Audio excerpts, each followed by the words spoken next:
Chris from Child Heaven. Got it. All right. Well, welcome. What a large crowd we have. Welcome and thank you for being here. And actually, we will be recording this presentation because folks who are unable to attend will be able to access it later. And so can you if you want to review it. Hi. So, we can get started, but, as we just, introduce ourselves, folks will trickle in. Again, thank you for being here. Welcome. Good afternoon. This is information session for Workforce Development Systems and Community Support Coordinator, RFQ. And my name is Abe Basasarka. I am Best Start for Kids Workforce Development Program Manager, a co-lead with my colleague, Nico. Hi, everyone. I'm Nico Chua. I am the Workforce Development Program Manager co-leading with IBASA. It's good to see y'all. So I guess we can actually just go ahead and share it in person because we don't have so many people. What do you think? Yeah, we can give them that option.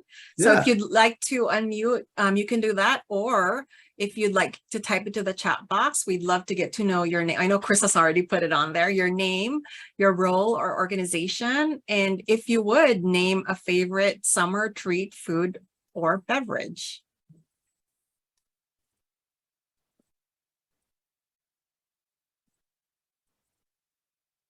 So while you're doing that, I'm gonna talk about our vision. So our vision is to see babies born healthy, kids thriving, and young people growing up to be happy, healthy, and successful adults. While we are here today, we'd like to ask you to take care of yourself, move your body, take breaks, have your snacks and beverages available, take time if you need it, and of course, kids and your household members in the background are welcome and expected.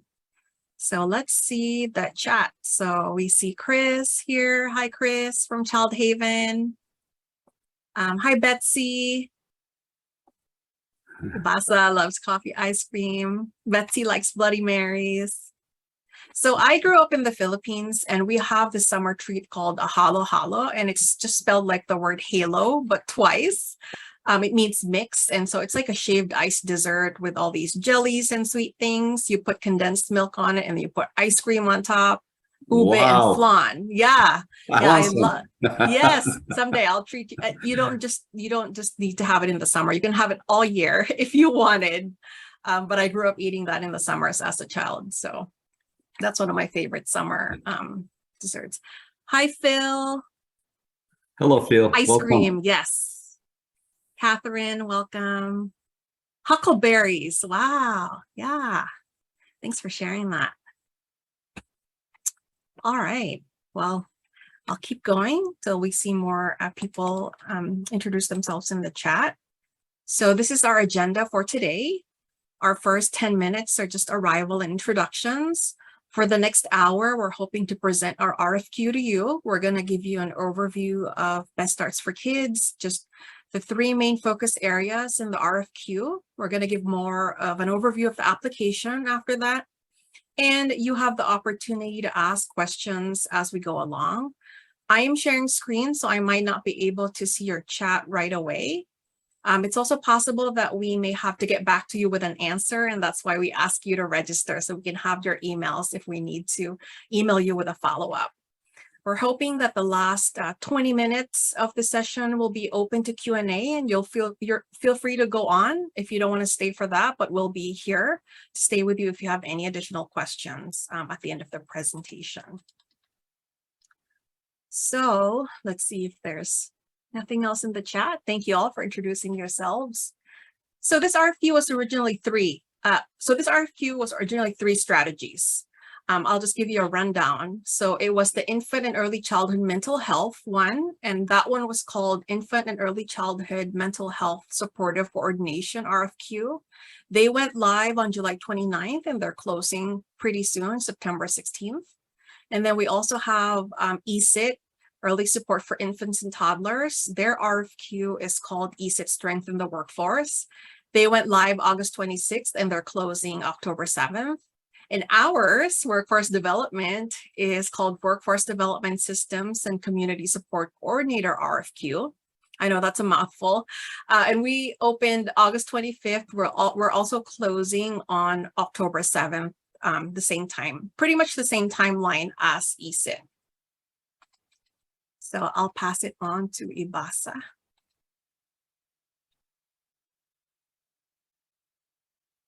You're muted. Thanks. With this RFQ, we would really like to begin by letting you know, and as everybody knows, Best Start for Kids is all about kids. But we work with the systems that help kids. And so we're looking at kids with all of the services that we're providing. And our model is that in order for children and their families to have a positive experience and form trusting relationships with the people that they work with, the workers themselves have to be supported through some ongoing opportunities and knowledge building and self-care and time to reflect and work on themselves. So we really we're working on the workforce. When we say the P to 5 workforce, we're referring to occupational therapists, child welfare, social workers, special educators, speech and language therapists, and childcare providers, everyone that is working with children at any capacity.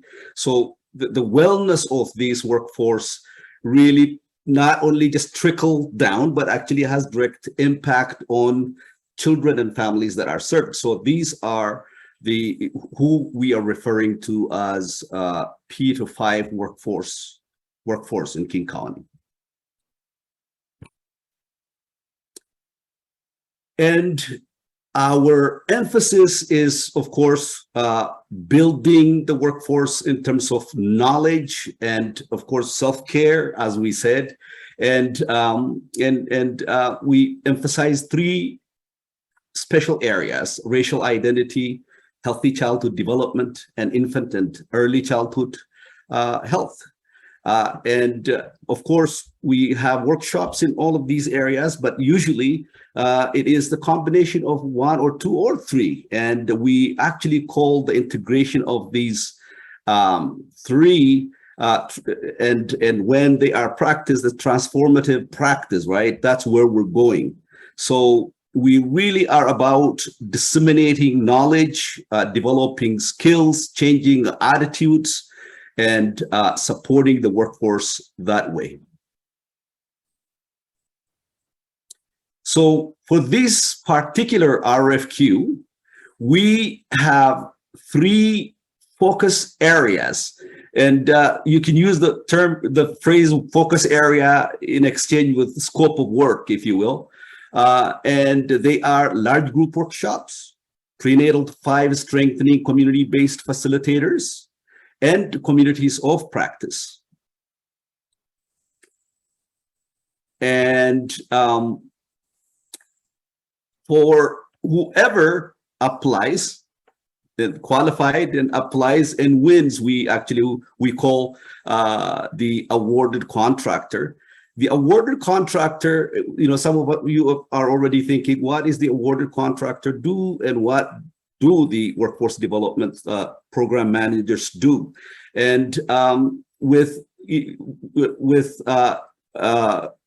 the 3 focus areas, there are system-oriented actions or activities that go with all 3 focus areas. So they include the logistics and coordinating, co-creating, supporting all kinds of evaluations that go on.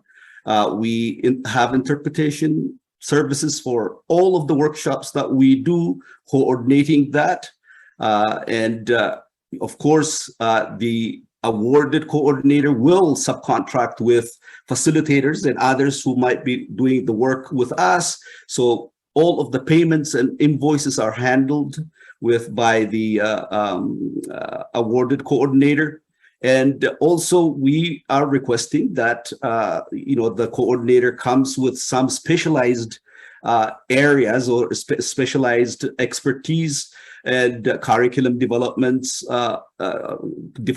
in the areas that we requested identified in the RFQ are some of the areas. So to do all of these things, we would want the coordinators to be able to handle these things. So these are actually what I just listed here. We'll go into all three focus areas.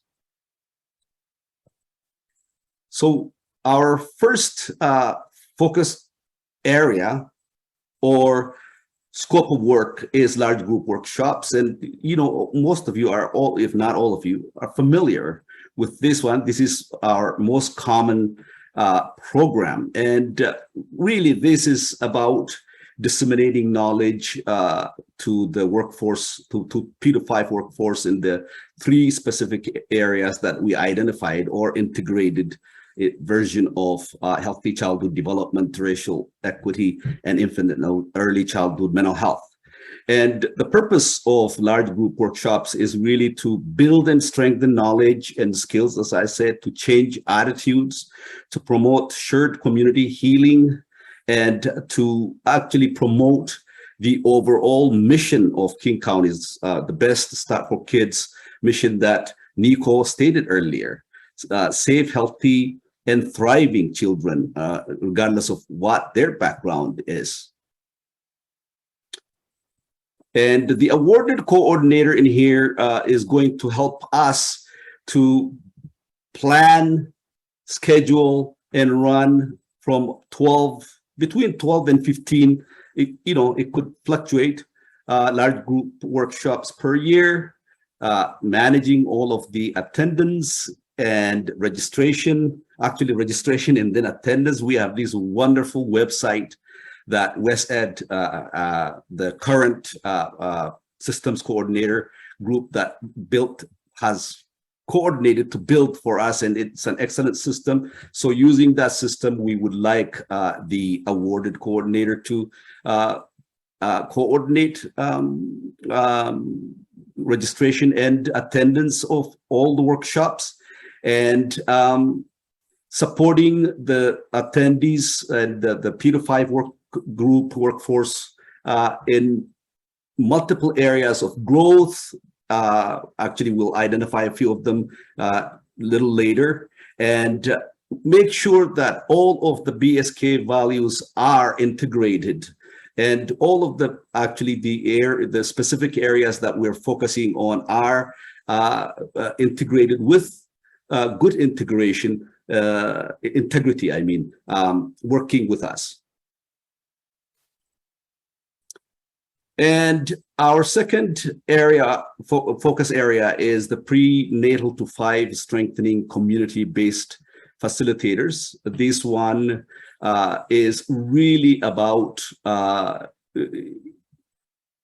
increasing the number of facilitators in King County in the areas of course, the 3 topic areas that we identified. But we want the communities to bring their authentic knowledge, their authentic presence, and their authentic stories, and integrate it with the materials that we have. And the program is really about making outreach to recruit, mentor, and promote folks that come from the community to be our facilitators. And as I said, the purpose is to make sure that we have enough more facilitators that share authentically, and also to strengthen all of the collaboration, the work that goes on between all of our facilitators, and improve the qualities of facilitation and workshops. So the awarded coordinator with this is going to support us to recruit community-based early childhood leaders, coordinate facilitation skill trainings, develop with us some mentorship processes. Who is a mentor, and what process do they go through? How, what does mentoring entail? And we would like them to coordinate the co-development of topics. With this, what we mean is help the recruit, if you will, or members from the community as they get ready to do their own presentations. So the mentors will help them develop the topic on which they will be, training. And we would like them to support participants to become independent facilitators. That's the goal. Eventually, once they are ready, we could promote them. We could use them at Best Start for Kids to do some workshops. We could promote them in their communities to carry out some workshops, and also within the community. And also the last one, actually, coordinating facilitators affinity group. We're talking about facilitators coming together and really reflecting on techniques that work, especially in diverse groups among different cultures.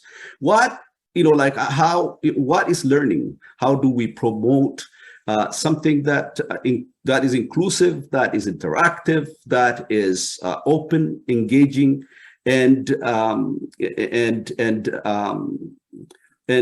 not status quo? So really, we would like to have the awarded coordinator work with us to expand that area. So that's what we mean by the affinity group gathering. So the third focus area is called the communities of practice. This is where specific agencies and organizations can have self-identified and co-created topics based on our priority areas that Ibasa has mentioned. Those three areas, again, are racial equity, healthy childhood development, and infant and early childhood mental health. And then it's an opportunity for the members of those organizations to engage in deeper learning.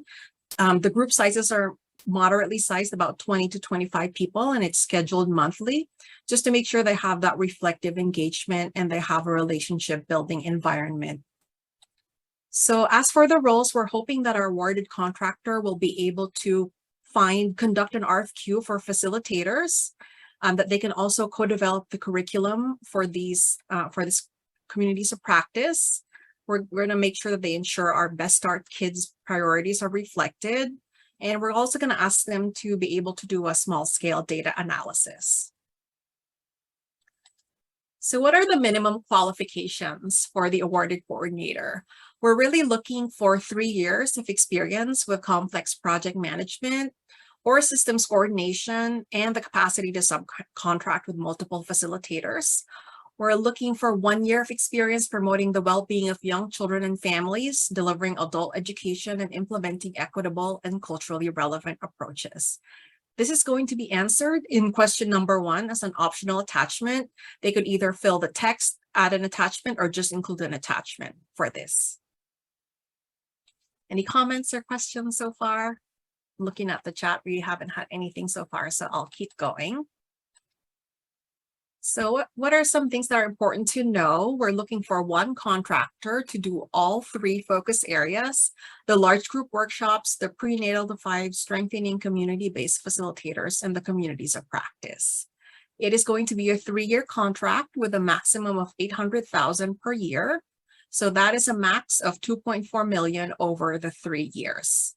There is a possibility that the awarded contractor may do outside activities with other Best Start strategies that is outside of this funding. So I'm going to go over our budget breakdown here. We're expecting to spend about 20 to 25% of the budget on the large group workshops, about the same for the P5 SCBF, 20 to 25% as well. A little less for the communities of practice, about 10 to 15% of the budget, and 30% for other. This funding is open to organizations who, of course, meet the minimum qualifications, organizations of different sizes, those who have a strong organizational capacity, organizations based in and outside of King County, a commitment to racial equity and social justice, familiarity with Best Starts for Kids values, those who have expertise or staff expertise in the field of early childhood or ICMH or infant and early childhood mental health. Technological capacity would be great because, like Ibasa mentioned, we do have a website and that's where all our workshops are listed, and some subcontracting capacity. Any questions or comments so far? I'm just going to check the chat. Nothing yet, so I'll keep going. So here's an overview of our criteria. We have about 100 to 115 points total, and the 15 points is only really if we do optional interviews. Now, will there just be one award? There's a question from Chris. Yes, there will be one award for the one awarded coordinator. Did I answer that question? Yeah, okay. So for the criteria, there are several criteria, and I've ranked them in order of the highest amount of points to the lowest. So as you can see, organizational capacity and timeline has the highest points. The points are multiplied by weight. So in this case, you can see it's 5 points and then multiplied by 6. And there are a total of 5 questions for this particular criteria. So right after that, tied is equity and social justice and collaboration and communication, both worth 20 points.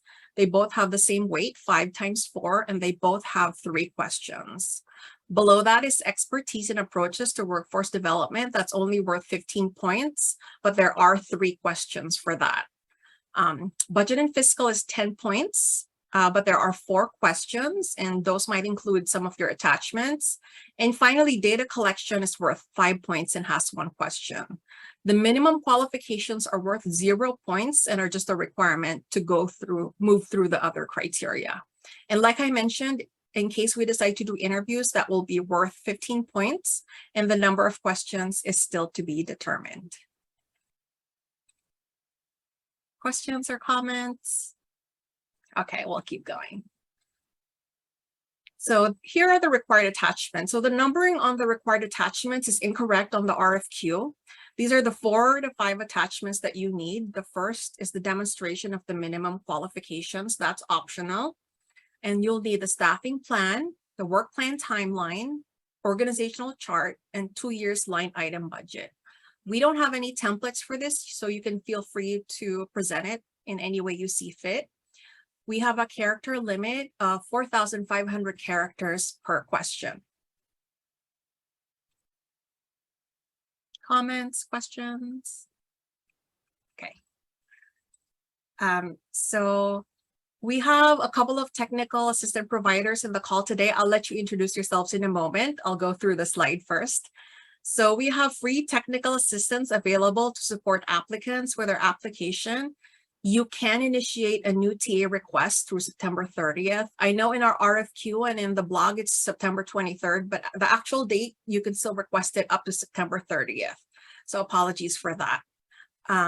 So in the RFQ, there is an attachment. There's a list of 8 technical assistant providers.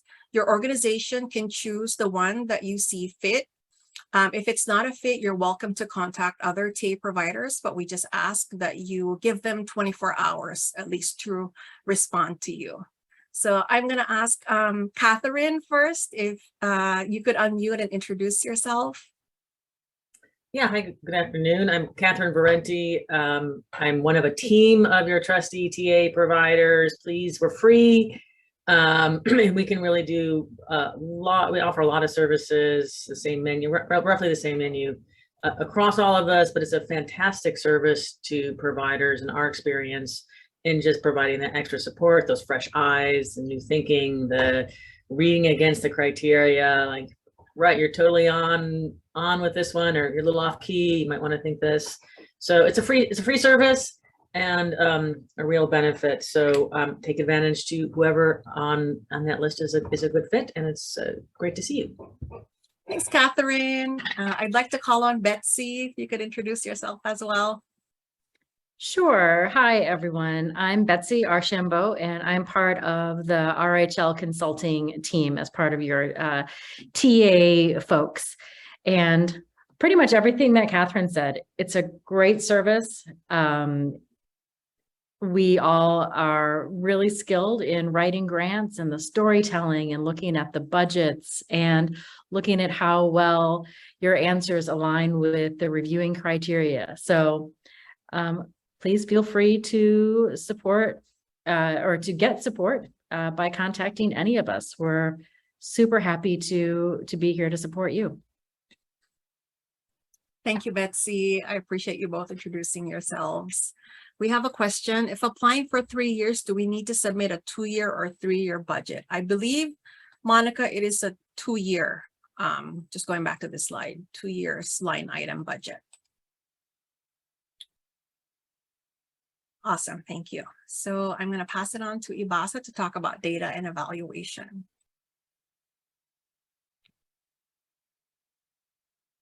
Doing it again.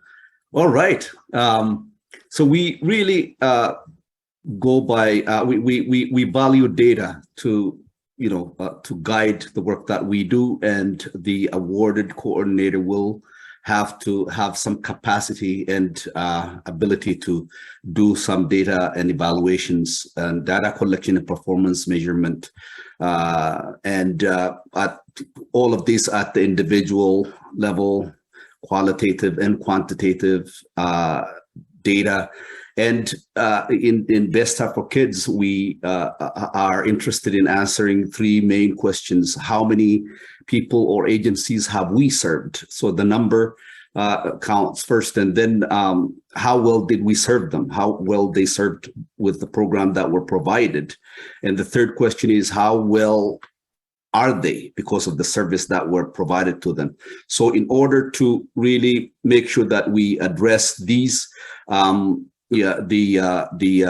awarded coordinator will work with us with our PME, and hopefully present that capacity to be able to collect these data to address those questions. And in terms of our timeline, today is our information session, and we really appreciate that you are here. And please, communicate with others who might be interested in applying for this RFQ. And the deadline to contact King County, or as with questions, is Friday, September 30th. All applications will be due by Friday, October 7th. And between October 10 and October 28, we will be, and our groups will be reading through applications and rating them and sorting them. And those who pass for interview then will be interviewed, and the interview will be scheduled anytime between October and November. The dates have not been determined yet.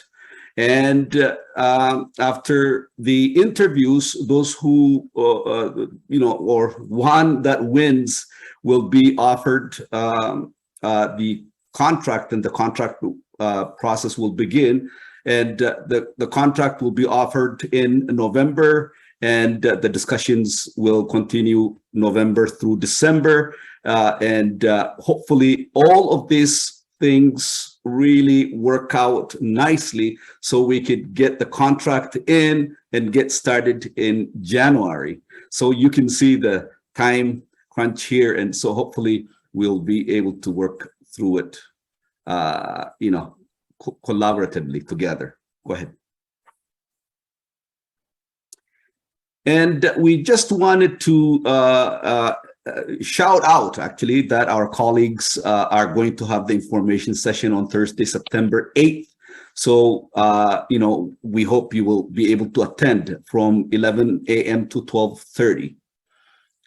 ISIT Strengthen the Workforce Information Session is going to occur on that date. So please attend and tell others to attend. And thank you, Nico. Nico has put the Zoom link, because we won't be able to put it here. It has to be secure. So you'll find it on the chat. Next. I think at this point, it's Nico. Are you with us, Nico?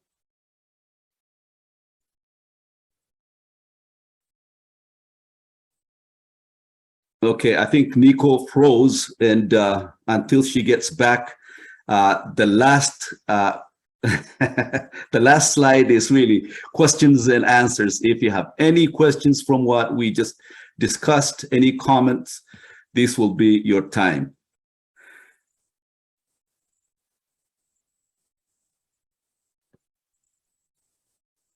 Any questions? And of course, you can put your questions in the chat, and we have your emails, and we will make sure that all of your questions will be answered. And some questions have come up, a couple of days ago when we met with some of our TAs, and because some of them were not stated in our RFQ, we couldn't get back and amend the RFQ, but like in terms of, for instance, two agencies joining together to do this work. Really, I think we will provide you concrete answers, especially if you ask those questions, so we could be really consistent. We are going to allow it with stipulation. And so you can ask any questions that you want, and all the questions that have been asked, I hope, have been answered so far. And, we will develop a Q&A or RFQ, not RFQs, frequently asked questions. And you will have those accessible too, and in the Zoom grant. And it looks like I can share my screen. There is a question from Chris in the chat that when Nico's not on anymore, where Chris is asking, what are some of the allowable budget expenses? Very good question. I won't be answering that, right? I can't answer right now. I think that may, add some major, checking documents. So you will definitely get the answer. We'll get back to you. I'll have it registered though here, and we'll make sure that you will have it.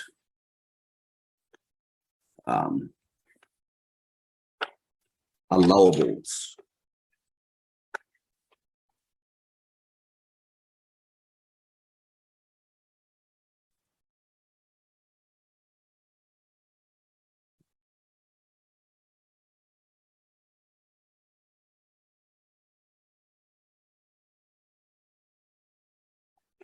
Thank you for that question.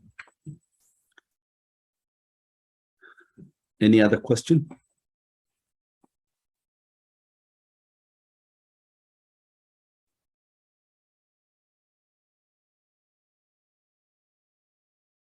I think Nico checked out. Here she is, right at the perfect timing.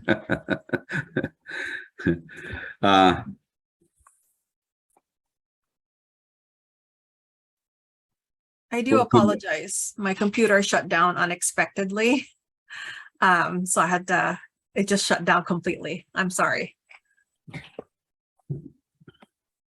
Are we doing questions and answers? Yes, it happens.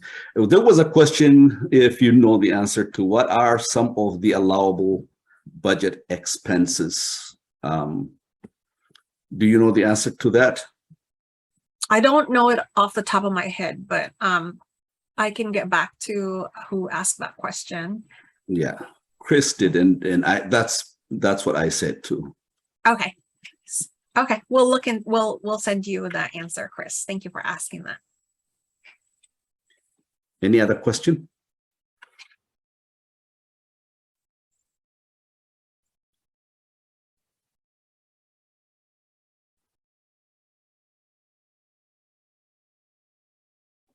All right, then we kind of zoomed right through. Is there any slides you want to get back to, to see, and ask questions?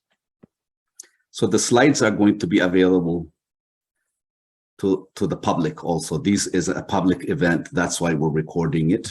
And folks will have access to all the information we provided evenly across the county. All right.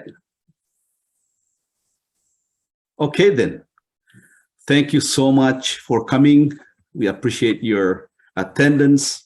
Please keep in touch and ask any questions. And the Zoom has also a place where you can actually post your questions, and we prefer to answer questions that way because everything that comes on from here on is public and it is shared, and we will answer any and all of your questions that way. Yes, on Zoom grants. Yes, Zoom grants. We're grateful. Thank you. And have a good afternoon and enjoy your 3-day weekend. Yes, have a good holiday weekend. We'll stay around for anybody who wants to ask some more questions, but you'll have a good afternoon.